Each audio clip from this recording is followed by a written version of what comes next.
50% તારું અને 50% મારું. મારે પરીક્ષામાં 91% આવ્યા. ખરીદી પર 25%નું ડિસ્કાઉન્ટ છે. ટકા એટલે શું? Welcome to TBCE. ટકા.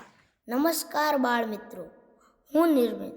નવોદયના બાળકો માટે ઉપયોગી બની શકશે. સૌપ્રથમ મોબાઈલની બ્રાઇટનેસ ઓછી કરશો, જેથી આંખોને નુકસાન ઓછું થાય.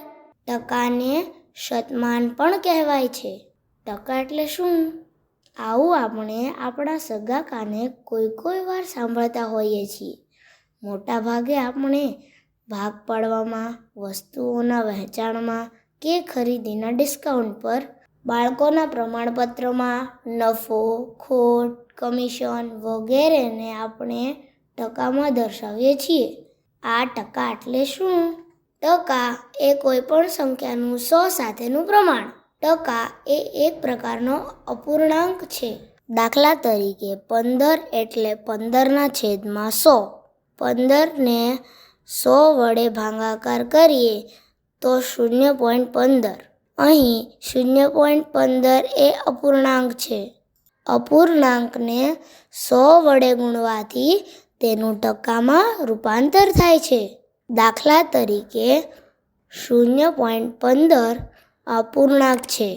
0.15 × 100 એટલે 15%. અહીં 15% એ અપૂર્ણાંકમાંથી ટકામાં રૂપાંતર થયું છે. તેવી જ રીતે ટકાને ઝડપથી સમજવા અથવા ઝડપી ઉકેલ લાવવા અપૂર્ણાંક અને ટકાનું એકબીજામાં રૂપાંતર કરવું જરૂરી બને છે. તે માટે યાદ રાખો, ટકાને અપૂર્ણાંકમાં બદલવા. જેમ કે 100% એટલે 1 અપૂર્ણાંક, 80% એટલે 4/5 અપૂર્ણાંક. 80ને અપૂર્ણાંકમાં કેવી રીતે લખાય? અહીં 80% છે, તેથી 80/100 બરાબર 20/4/20/5 બરાબર 4/5. સરખાનો છેદ ઉડાડતા દશાંશ અપૂર્ણાંક બરાબર 0.80 અપૂર્ણાંક. ₹20ના 40% કેટલા થાય? અહીં ₹20ના 40% એટલે બરાબર 20 × 40/100 બરાબર 2 × 4. 0 ઉડાડતા બરાબર 8. જેથી ₹20ના 40% એટલે ₹8. કરો પ્રેક્ટિસ.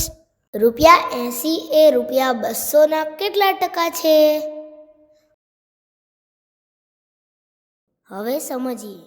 અહીં ₹80 એ ₹200ના ટકા છે, પરંતુ ટકા હંમેશા 100 પર હોય.